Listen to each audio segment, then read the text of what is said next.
Hi, my name is Andres Martinez, and I'd like to tell you about the life of Charles Darwin. I'd like to start off with a quote by Charles. "A man's friendships are one of the best measures of his worth." To me, this means that the people you surround yourself with either bring people's opinions on you up or down. I'm going to talk about his early life, his midlife, and his late life.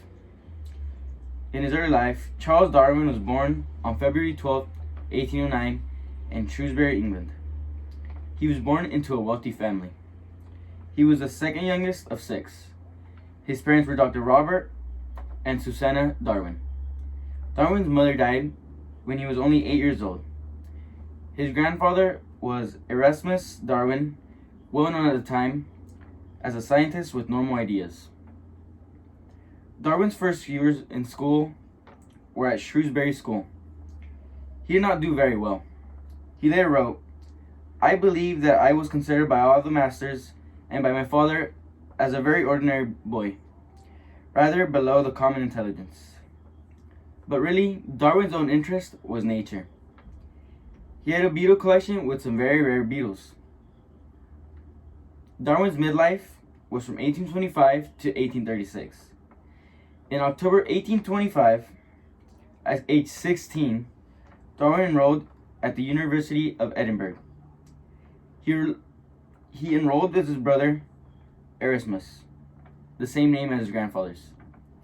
2 years later, he became a student at Christ's College in Cambridge.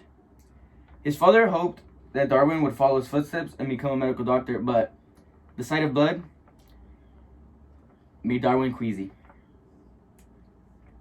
While at Christ's College, botany professor John Stephens became his mentor.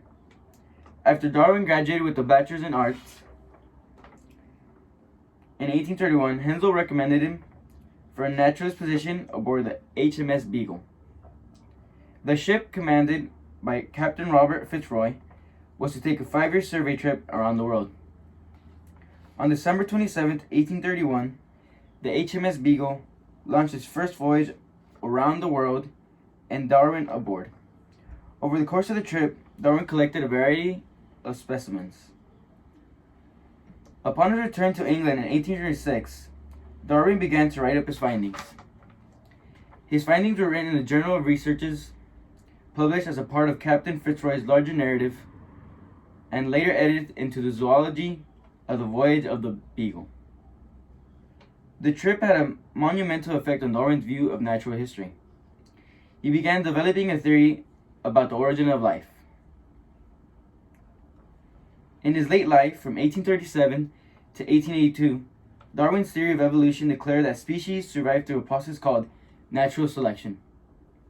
He claimed species had evolved from common ancestors.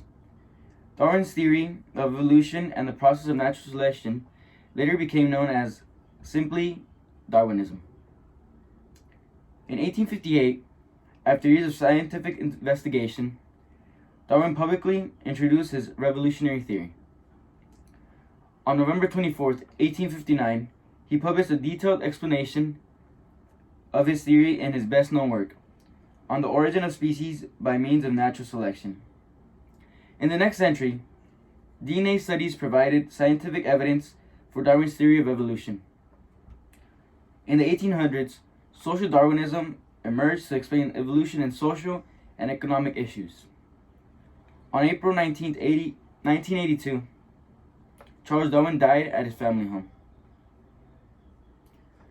Charles Darwin lived a very different life from his family. He chose his own path, and in the end, he developed his own theories to explain to us evolution, so we can thank him for that. With him, some of the things we know today would not have been known. Thank you for listening.